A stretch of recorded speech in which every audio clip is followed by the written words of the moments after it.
स्थानिक मुसलमानांनी याला विरोध केला, म्हटलं की ये किला मुसलमानों का है, यहाँ पे तुम भगवा लहरा नहीं सकते. तक्रार करणं, भगवा लावायचा म्हणून तुम्ही आमची तक्रार करणार, खबरदार, आम्ही अजिबात सहन करणार नाही. भगवा झेंडा हा फडकला पाहिजे, प्रत्येक ठिकाणी फडकला पाहिजे, प्रत्येकाच्या मनामनामध्ये आणि घराघरावर भगवा झेंडा असला पाहिजे. मागील काही दिवसांपूर्वी एक क्लिप जी आहे ती मोठ्या प्रमाणात व्हायरल झाली होती. ये जंजीरा किल्ला मुसलमानों का है, यहाँ पर तुम्हें एंट्री नहीं है, अशा प्रकारची ती क्लिप होती. आणि ती क्लिप होती जंजिरा किल्ल्यावरची.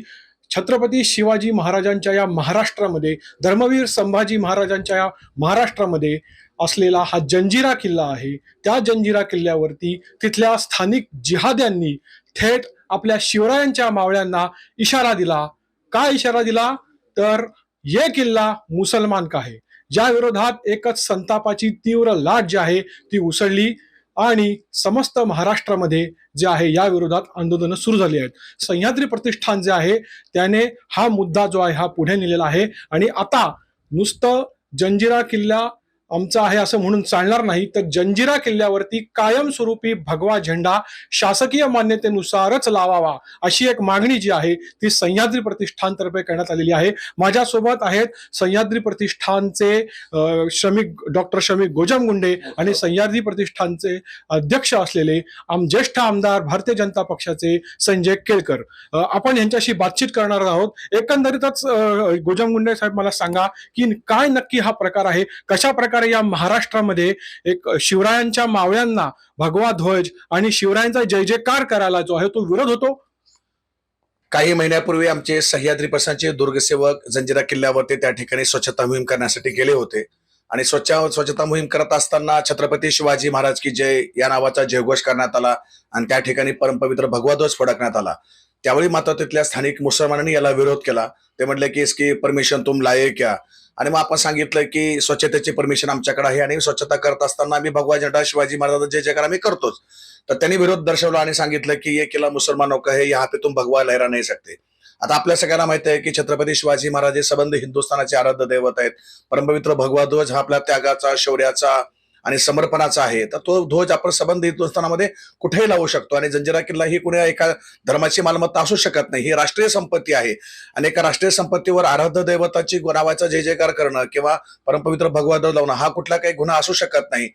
तर ह्या प्रकारचं जे काही त्यांचं कृत्य आहे हे अत्यंत घृणास्पद, किळसवाणी आणि प्रचंड राग व्यक्त करणार आहे. कारण हा किल्ला राष्ट्रीय संपत्ती आहे, केंद्रीय पुरातत्व विभागाचा आहे. तर सह्याद्री प्रसादने विचार केला की या ठिकाणी मग खऱ्या अर्थानं परमपवित्र भगवा ध्वज आपण लावूयात.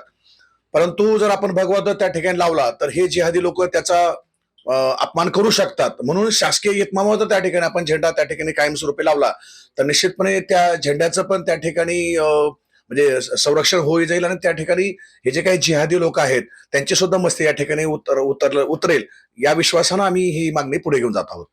मुंबई तरुण भारतने जी आहे ती सर्वात पहिले ही जी बातमी आहे ती दाखवली. त्यानंतर संतापाची भावना अजून जी आहे तीव्र झाली. मला सांगा, त्याच्यानंतर तुम्ही म्हणालात की तिथल्या स्थानिक मुसलमानांनी तक्रार करण्याचा प्रयत्न केला, तुम्हाला काहीतरी फोन सुद्धा येत आहेत. काय काय नक्की प्रकार सुरू आहे सध्या? म्हणजे जेव्हा आपण संबंध महाराष्ट्राला आव्हान केलं की जंजिरा किल्ला हा जर मुसलमानाचा आहे तर तुम्ही त्या किल्ल्यावर जाऊच नका, म्हणजे सर्वसामान्य शिवप्रेमीला जर जलदुर्ग पाहायचा आहे तर त्यांनी जंजिऱ्यावर न जाता पद्मदुर्ग आहे किंवा आपल्या कोकणामध्ये सिंधुदुर्ग, विजयदुर्ग, सुवर्णदुर्ग असे अनेक जलदुर्ग आहेत, त्या जलदुर्गला भेटी द्याव्या. आणि ह्या किल्ल्यांचा म्हणजे ह्या किल्ल्यावर आर्थिक बंदी खऱ्या अर्थानं आता घालण्याची वेळ सगळ्या भारतातल्या शिवप्रेमींची त्या ठिकाणी आलेली आहे. आणि हा व्हिडिओ जेव्हा सगळीकडे व्हायरल झाला मग आम्ही सगळ्यांना आव्हान केलं की ठीक आहे, हा जर तुमचा मुसलमानाचा किल्ला आहे असं आम्ही ग्राह्य धरलं किंवा आम्ही मान्य केलं एक वेळ, तर मग उर्वरित किल्ले हे आमच्या हिंदूचे आहेत का? मग या हिंदूच्या किल्ल्यावर मग आम्ही जर ठरवलं की मुसलमानाला प्रवेश बंदीच नाकारायची तर मग हे योग्य ठरणार आहे का? तर अशा प्रकारचं दशास तसे याला उत्तर देण्याचा प्रयत्न आम्ही सर्व नुसतं सह्याद्री प्रसादचे दुर्गसेवक म्हणून नाही तर सकल हिंदू समाज म्हणून, सर्व हिंदू म्हणून आम्ही ही मागणी आता पुढे जोर दाबून धरणार आहोत. एकंदरीतच हा खूप गंभीर जो आहे हा मुद्दा आहे. माझ्यासोबत आहेत भारतीय जनता पक्षाचे ज्येष्ठ आमदार आणि हिंदुत्ववादी नेते संजय केळकर साहेब. केळकर साहेब, मला सांगा, महाराष्ट्रामध्ये हिंदुत्ववादी सरकार आहे, अशा वेळेला तिथल्या स्थानिक जे कोणी जिहादी मनोवृत्तीचे मुसलमान असतील त्यांची हिंमतच होते कशी? नाही, खरं म्हणजे त्यांच्या मुसक्या बांधायला पाहिजे. या स्वतंत्र देशामध्ये अशा प्रकारचं बोलणं, अशा प्रकारचं वक्तव्य करणं, की ज्या देशाचंच आराध्य दैवत छत्रपती शिवाजी महाराज आहे, तर हे निषेधार्थ आहे, निंदनीय आहे आणि हे कोणीही राष्ट्रभक्त आणि शिवभक्त सहन करणार नाही. आणि त्याच्यामुळे ज्यांनी कोणी हे अशा प्रकारचं वक्तव्य केलेलं असेल किंवा जे कोणी अशा प्रकारच्या मनस्थितीमध्ये आणि अशी प्रवृत्ती बाळगत असतील तर त्यांचा देखील बंदोबस्त करायला पाहिजे. आता जी मागणी तर करण्यात आलेली आहे, आपण सुद्धा मागणी केलेली आहे आणि प्रदेशाध्यक्ष रवींद्र चव्हाण साहेब यांनी सुद्धा मागणी केलेली आहे. अशा वेळेला जर ही व्हायरल झाली आणि या बातम्या लागल्यानंतर जर अशा प्रकारे तिथले स्थानिक जे जिहादी मनोवृत्तीचे मुसलमान आहेत ते जर का आपल्या सह्याद्री प्रतिष्ठानच्या कार्यकर्त्यांच्या विरोधात तक्रारी दाखल करत असतील, पोलिसांवर दबाव आणत असतील, तर आता आपली भूमिका एक आमदार म्हणून, एक नेते म्हणून, हिंदुत्ववादी नेते म्हणून आपली काय भूमिका असेल? नाही, दबाव आणण्याचं काही कारण नाही आणि आणू पण नाही. त्यांनी हिंमत पण करू नये. उलट त्यांनीच ही आग लावलेली आहे. खरं म्हणजे मूळ मागणी जी आहे ती जंजिऱ्यावर जसा आम्ही तिरंगा फडकवला, सरकारी इतमामाने आम्ही तिरंगा फडकवला, पुरातत्व खात्याने त्याचा जो काही मेंटेनन्स करायला पाहिजे तो केला नाही. पुढच्या काळामध्ये ती शिवभक्त आणि दुर्गसेवक त्याची जबाबदारी घेतील. भगवा झेंडा हा फडकला पाहिजे, प्रत्येक ठिकाणी फडकला पाहिजे, प्रत्येकाच्या मनामनामध्ये आणि घराघरावर भगवा झेंडा असला पाहिजे. अशा प्रकारची भावना घेऊन या देशाचं काम करतोय आपण. आणि त्याच्यामुळे अशी जर कोणी तक्रार करत असतील तर त्याला आपोआपच शेवटी ॲक्शनला रिॲक्शन असते. ती आपोआपच देशभरामध्ये, शेवटी हे शिवभक्त आहेत, देशभक्त आहेत, ती रिॲक्शन जी आहे ती उमटू शकते. आणि त्याच्यामुळे अशा पद्धतीने त्यांनी बोलणं हे देखील निषेधार्थ आहे. आणि त्याच्या विरुद्ध उलट तक्रार करणं, भगवा लावायचा म्हणून तुम्ही आमची तक्रार करणार, खबरदार, आम्ही अजिबात सहन करणार नाही.